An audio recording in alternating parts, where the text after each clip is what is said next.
इतिहासाचा अभ्यास करताना काही विषय खूप कोरडे वाटतात, पण तेच भारताच्या आजच्या परिस्थितीची मुळं असतात. असाच एक विषय आहे ब्रिटिशकालीन जमीन महसूल पद्धती. ऐकायला जरी किचकट वाटलं तरी याच सिस्टीम्सनी ठरवलं की भारतातला शेतकरी गरीब का राहिला आणि काही मोजके लोक श्रीमंत कसे झाले. आज आपण एका मोठ्या कोड्याचा उलगडा करणार आहोत. इंग्रजांनी भारतासारख्या खंडप्राय देशातून जास्तीत जास्त पैसा कसा बाहेर नेला आणि याचं उत्तर त्यांच्या 3 प्रमुख जमीन महसूल पद्धतींमध्ये दडलं आहे.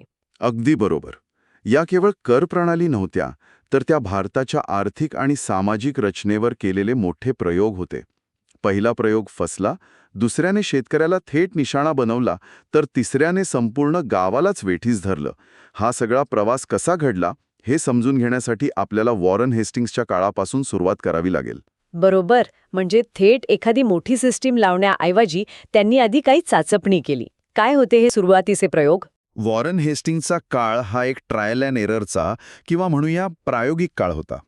यात त्यांनी मुख्यत्वे 2 पद्धती आजमावून पाहिल्या. पहिली होती पंचवार्षिक पद्धत, म्हणजेच क्विंक्विनियल सेटलमेंट. नावाप्रमाणेच 5 वर्षांचा करार. हो, महसूल गोळा करण्याचा करार 5 वर्षांसाठी केला जात असे. पण हे फार काळ चाललं नाही. आणि मग त्यांनी काय बदल केला? 5 वर्षांचा काळ खूप जास्त होतोय हे त्यांच्या लक्षात आलं. मग 1777 नंतर त्यांनी वार्षिक पद्धत सुरू केली, ॲन्युअल सेटलमेंट, म्हणजे दरवर्षी नव्याने करार केला जाई. अच्छा. पण या दोन्ही पद्धतींमागचं मूळ तत्व एकच होतं. ते कोणतं? बोली पद्धत किंवा लिलाव पद्धत. Auction system. लिलाव पद्धत म्हणजे जमिनीचा महसूल गोळा करण्याच्या हक्काचा चक्क लिलाव व्हायचा. अगदी तसंच, जो कोणी महसूल गोळा करण्यासाठी सर्वात जास्त बोली लावेल त्याला ते कंत्राट दिला जाईल. याचा परिणाम असा झाला की अनेक बाहेरचे लोक, ज्यांचा जमिनीशी काहीही संबंध नव्हता, ते केवळ नफा कमवण्यासाठी अवास्तव बोली लावू लागले आणि शेतकऱ्यांकडून जबरदस्तीने पैसा वसूल करू लागले. यातून प्रचंड अस्थिरता निर्माण झाली. साहजिकच आहे. या अस्थिरतेवर तोडगा म्हणून मग ब्रिटिशांनी एक मोठी स्थिर व्यवस्था आणण्याचा विचार केला असेल आणि त्यातूनच बहुधा कायमधारा पद्धत जन्माला आली असावी. अगदी बरोबर. या छोट्या प्रयोगांनंतर आली एक मोठी आणि खूप दूरगामी परिणाम करणारी व्यवस्था, कायमधारा पद्धत, परमनंट सेटलमेंट. नावातच कायम शब्द आहे, म्हणजे ही व्यवस्था दीर्घकाळासाठी होती. हो, याची अंमलबजावणी झाली 22 मार्च 1793 रोजी. याचं संपूर्ण नियोजन सर जॉन शोर यांच्या अध्यक्षतेखाली झालं होतं. गंमत म्हणजे सुरुवातीला ही व्यवस्था फक्त 10 वर्षांसाठीच होती. फक्त 10 वर्ष? हो, पण तत्कालीन गव्हर्नर जनरल लॉर्ड कॉर्नवलिसने आग्रह धरला. त्याचं म्हणणं होतं की याला कायमस्वरूपी केलं पाहिजे, जेणेकरून सरकारचं उत्पन्न कायमचं निश्चित होईल. या पद्धतीला इतरही काही नावांनी ओळखलं जातं नाही का? होय, आणि परीक्षेच्या दृष्टीने ही नावं खूप महत्त्वाची आहेत.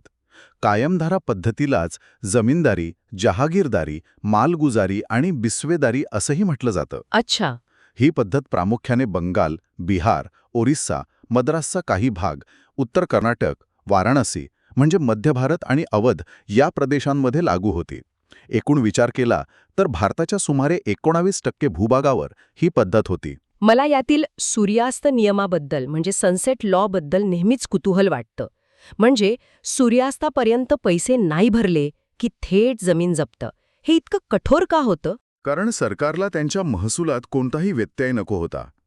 सूर्यास्त नियम हा अत्यंत कडक होता. ठरलेल्या तारखेला सूर्यास्ताच्या आत जर जमीनदाराने सरकारचा महसुलाचा हप्ता भरला नाही, तर त्याची संपूर्ण जमीनदारी जप्त करून तिचा लिलाव केला जात असे. यामुळे जमीनदारांवर प्रचंड दबाव असायचा. आणि या सगळ्या व्यवस्थेची रचना कशी होती? म्हणजे शेतकरी, जमीनदार आणि सरकार यांचे संबंध नेमके कसे होते? याची रचना त्रिपक्षीय होती. सगळ्यात खाली होता शेतकरी म्हणजे टेनेंट, जो जमिनीवर कष्ट करायचा. तो आपला सारा जमीनदाराला म्हणजे ओनरला द्यायचा आणि जमीनदार त्यातील स्वतःचा वाटा ठेवून उरलेला महसूल सरकारकडे जमा करायचा. आणि या महसुलाची विभागणी कशी होती? ती पण ठरलेली होती. एकूण गोळा झालेल्या महसुलापैकी 88.9% म्हणजे 11 भागांपैकी 10 भाग सरकारला मिळत आणि उरलेला 11% म्हणजे 11 पैकी फक्त 1 भाग जमीनदाराला मिळत असे. म्हणजे सरकारचा फायदा तर निश्चित होता, पण मला वाटतं हा निव्वळ आर्थिक निर्णय नव्हता, तर एक राजकीय डावपेच होता की भारतात आपले समर्थक तयार करायचे, जी वेळेप्रसंगी आपल्या बाजूने उभे राहतील. तुम्ही अगदी ह्याचूक मुद्दा पकडला आहे. याचे परिणाम खूप दूरगामी झाले. एकीकडे शेतकऱ्यांची प्रचंड पिळवणूक झाली. ज्या जमिनीवर तो पिढ्यानपिढ्या जगत होता, त्याच जमिनीवर तो केवळ एक मजूर बनून राहिला. जमीनदार हे जमिनीचे मालक बनले.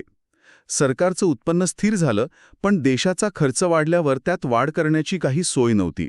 आणि तुम्ही म्हणालात तसा सर्वात मोठा राजकीय परिणाम म्हणजे जमीनदार वर्ग हा इंग्रजांचा एकनिष्ठ मित्र, लॉयलिस्ट बनला.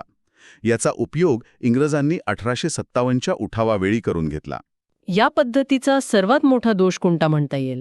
सर्वात मोठा आणि क्रूर दोष हा होता की शेतकऱ्यांचे जमिनीवरील पूर्वापार चालत आलेले हक्क पूर्णपणे संपुष्टात आले. तो मालक राहिला नाही. थोडक्यात सांगायचं तर कायमधारा पद्धत म्हणजे सरकार आणि शेतकरी यांच्यात जमीनदार हा मध्यस्थ होता. सरकारचं उत्पन्न निश्चित झालं होतं आणि भारताच्या 19% भागावर ही लागू होती. म्हणजे कायमधारा पद्धतीमुळे सरकारचं उत्पन्न तर स्थिर झालं, पण त्यांनी जमिनीच्या वाढीव उत्पन्नातला स्वतःचा हक्क गमावला होता. शिवाय जमीनदार नावाचा एक शक्तिशाली वर्ग तयार झाला, जो शेतकऱ्यांचं शोषण करत होता. ब्रिटिशांना हे परवडणारं नव्हतं. त्यांना मध्यस्थ नको होते. त्यांना थेट शेतकऱ्याच्या खिशात हात घालायचा होता. याच विचारातून पुढची पद्धत जन्माला आली असावी, बरोबर? अगदी बरोबर. कायमधारा पद्धतीतील दोष दूर करण्यासाठी आणि जमीनदारीला आळा घालण्यासाठी रयतवारी पद्धत म्हणजेच रॉयटवारी सिस्टम आणली गेली. या पद्धतीचं मूळ तत्व होतं नो मिडलमॅन, म्हणजे मध्यस्थ नाही. अच्छा. शेतकरी म्हणजेच रयत थेट सरकारला महसूल देणार. याचे जनक होते कॅप्टन अलेक्झांडर रीड आणि थॉमस मनरो. आणि ही पद्धत तर खूप मोठ्या क्षेत्रावर लागू झाली होती, असं मी वाचलं आहे. हो, ही पद्धत भारताच्या सर्वाधिक म्हणजे 51% भूभागावर लागू होती. प्रामुख्याने मद्रास, मुंबई आणि आसाम या प्रांतांमध्ये ही व्यवस्था होती.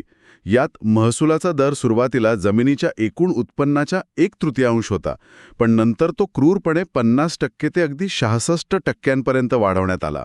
थांबा, या पद्धतीच्या पुरस्कर्त्यांमध्ये जेम्स मिल, डेव्हिड रिकार्डो, जेरोमी बेंथम ही मोठी नावं दिसतात. हे तर उपयुक्ततावादी म्हणजे युटिलिटेरियन विचारवंत होते. म्हणजे रयतवारी पद्धतीमागे केवळ महसूल गोळा करण्यापेक्षा एक मोठी वैचारिक भूमिका होती का? की सरकार आणि शेतकरी यांच्यात कोणी नको, थेट संबंध असावा? खूप छान मुद्दा आहे हा. हो, यामागे एक वैचारिक बैठक होती. उपयुक्ततावादी विचारानुसार जमीनदार हा एक परजीवी म्हणजे पॅरासिटिक मध्यस्थ आहे, जो स्वतः काहीही उत्पादन न करता शेतकऱ्याच्या श्रमावर जगतो. राज्याचा खरा संबंध हा थेट रयतेशी म्हणजेच उत्पादन करणाऱ्या घटकाशी असायला हवा, जेणेकरून सर्वाधिक लोकांचे सर्वाधिक सुख या तत्वाचं पालन होईल. पण प्रत्यक्षात तसं झालं नाही. नाही. अर्थात प्रत्यक्षात याचा वापर शेतकऱ्याकडून जास्तीत जास्त महसूल पिळून काढण्यासाठीच झाला. या पद्धतीची अंमलबजावणी वेगवेगळ्या प्रांतात वेगवेगळ्या प्रकारे झाली. मद्रास आणि मुंबईत काय फरक होता? होय. आधी आपण मद्रास रयतवारी पाहूया. याचा पहिला प्रयोग कॅप्टन रीडने बारामहाल जिल्ह्यात केला. पुढे 1820 मध्ये थॉमस मुनरो मद्रासचा गव्हर्नर असताना संपूर्ण प्रांतात याची अंमलबजावणी झाली. त्याचा कार्यकाळ होता 1820 ते 1827. इथे कराराचा कालावधी 30 वर्षांसाठी निश्चित करण्यात आला होता.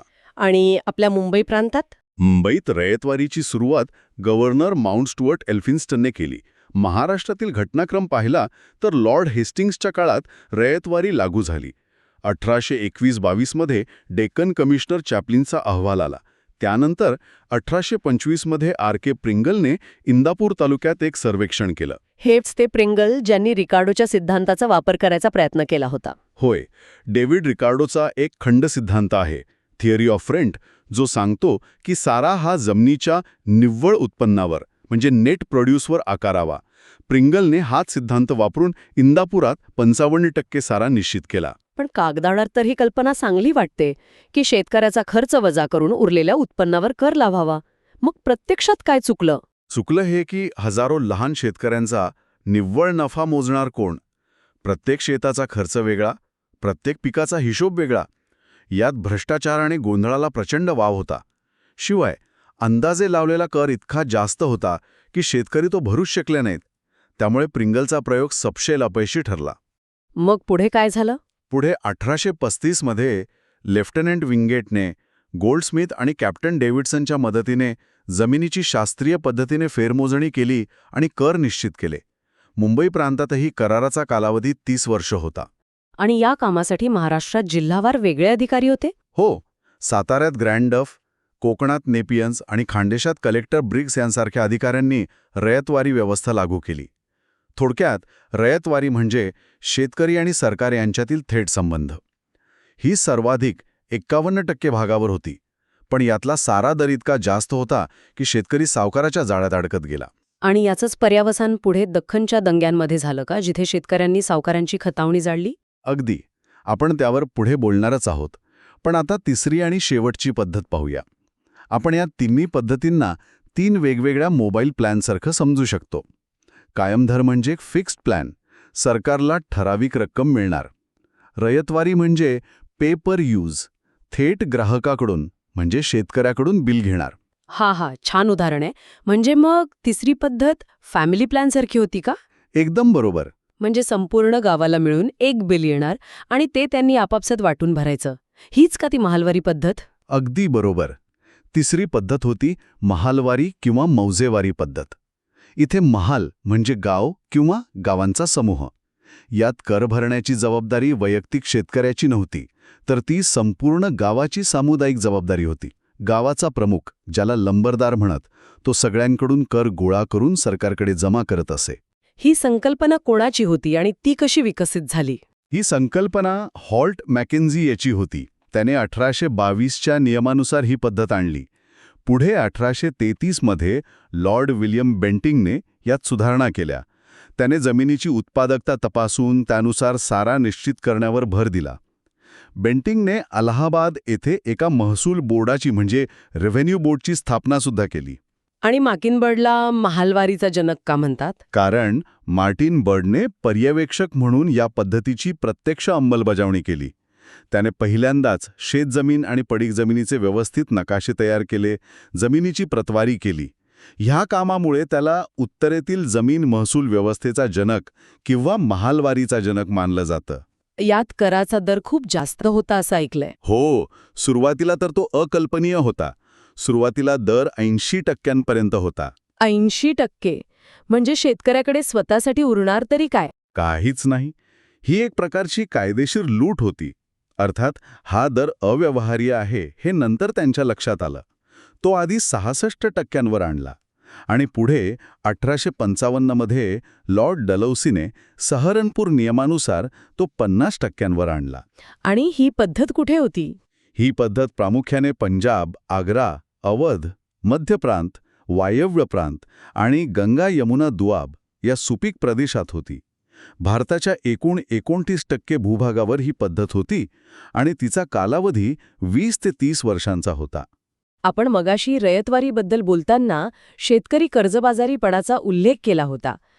त्यातूनच या दख्खनच्या दंग्यांची ठिणगी पडली का? हो, या तिन्ही क्रूर महसूल पद्धती आणि त्यामुळे वाढलेली सावकारी, यातून शेतकऱ्यांमध्ये जो असंतोष साठला होता त्याचा स्फोट झाला तो 1875च्या दख्खनच्या दंग्यांमध्ये. हे दंगे नेमके कुठे आणि कसे झाले? हे दंगे मे ते सप्टेंबर 1875 या काळात पुणे जिल्ह्यातील सुपा, इंदापूर आणि अहमदनगर जिल्ह्यात पसरले. यांचं स्वरूप वैशिष्ट्यपूर्ण होतं. याला खतफोडीचे बंड म्हणतात. खतफोडीचे बंड? हो, कारण शेतकऱ्यांचा मुख्य राग हा सावकारांवर होता, ज्यांनी त्यांच्या जमिनी हडपल्या होत्या. शेतकऱ्यांनी एकत्र येऊन सावकारांच्या घरावर हल्ले केले आणि त्यांची कर्ज खात्याची वही म्हणजेच खतावणी जाळून टाकली.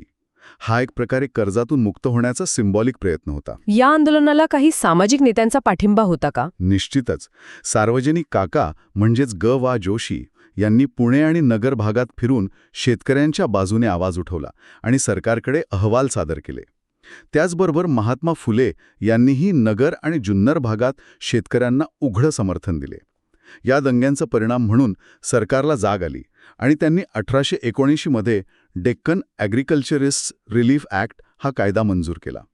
यामुळे शेतकऱ्यांना काही प्रमाणात कायदेशीर संरक्षण मिळालं. या सगळ्या आर्थिक शोषणाचा एक अजून भीषण परिणाम म्हणजे वारंवार पडणारे दुष्काळ. इंग्रजांनी त्यासाठी काही उपाययोजना केल्या होत्या का? काही आयोग वगैरे नेमले होते? हो, पण त्या उपाययोजना अनेकदा खूप उशिरा आणि अपुऱ्या असायच्या. दुष्काळांचा अभ्यास करण्यासाठी ब्रिटिश काळात अनेक महत्त्वाचे आयोग नेमले गेले. या आयोगांमध्ये एक विकास दिसतो. सुरुवातीचे आयोग फक्त तात्पुरत्या मदतीवर बोलायचे, पण नंतरच्या आयोगांनी दीर्घकालीन उपाय सुचवले. हे आयोग कोणते होते? परीक्षेसाठी यांची क्रमवारी आणि संबंधित गव्हर्नर जनरल लक्षात ठेवणं महत्त्वाचं आहे. 1860-61 मध्ये लॉर्ड कॅनिंगच्या काळात कर्नल बेयार्ड स्मिथ आयोग आला. त्यानंतर 1866-67 मध्ये ओरिसाच्या मोठ्या दुष्काळानंतर सर जॉन लॉरेन्सने कॅम्पबेल आयोग नेमला. पण खरा बदल आला तो 1878-80 मध्ये. लॉर्ड लिटनच्या काळात आलेल्या स्ट्रेची आयोगाने पहिल्यांदाच एक दुष्काळ संहिता म्हणजे फॅमिन कोड तयार करण्याची शिफारस केली. दुष्काळ संहिता म्हणजे दुष्काळ पडल्यावर काय करायचं याची एक कायमस्वरूपी नियमावली. अगदी बरोबर. दुष्काळ जाहीर कधी करायचा, मदतकार्य कसं सुरू करायचं, लोकांना रोजगार कसा द्यायचा याची एक प्रमाणित पद्धत तयार झाली. त्यानंतरचे आयोग याच संहितेत सुधारणा करत गेले, जसे की 1897 मध्ये लॉर्ड एल्गिन दुसऱ्याच्या काळात आलेला लायल आयोग, 1900 साली लॉर्ड कर्झनच्या काळात आलेला मॅकडोनेल आयोग, ज्याने नैतिक मदतीऐवजी आर्थिक मदतीवर भर दिला, आणि शेवटचा महत्त्वाचा आयोग म्हणजे 1945 मध्ये बंगालच्या भीषण दुष्काळानंतर लॉर्ड वेवेलने नेमलेला वुडहेड आयोग. तर आज आपण ब्रिटिशकालीन जमीन महसूल पद्धती, त्यांचे शेतकऱ्यांवर आणि भारतीय अर्थव्यवस्थेवर झालेले परिणाम, त्यातून उसळलेले दख्खनचे दंगे आणि दुष्काळांचा सामना करण्यासाठी नेमलेले आयोग यांचा सविस्तर आढावा घेतला. या संपूर्ण चर्चेचा एक परीक्षाभिमुख सारांश काय असेल? निश्चितच 3 गोष्टी पक्क्या लक्षात ठेवायच्या. 1. कायमधारा पद्धत 19%, जिथे जमीनदार हा सरकार आणि शेतकरी यांच्यातला मध्यस्थ होता. 2. रयतवारी पद्धत 51%, जी सर्वाधिक क्षेत्रावर होती आणि जिथे रयत थेट सरकारला जबाबदार होती. आणि 3. महालवारी पद्धत 29%, जिथे संपूर्ण गाव एक घटक म्हणून सामुदायिक जबाबदारी होती. या तिन्ही पद्धतींची टक्केवारी, मुख्य प्रदेश आणि संबंधित महत्त्वाची नावं परीक्षेसाठी अत्यंत महत्त्वाची आहेत. आज आपण ज्या जमीनदारी, शेतकऱ्यांची कर्जबाजारी आणि ग्रामीण भागातील विषमतेबद्दल बोलतो, त्यापैकी अनेक समस्यांची मुळं या 200 वर्षांपूर्वीच्या ब्रिटिश महसूल पद्धतींमध्ये आहेत. इतिहास फक्त परीक्षा पास करण्यासाठी नाही, तर आपलं वर्तमान समजून घेण्यासाठीही किती महत्त्वाचा असतो हेच यातून दिसतं. अगदी बरोबर. हा भाग व्यवस्थित लक्षात ठेवलात तर इतिहासातले अनेक प्रश्न आपोआप सुटतील.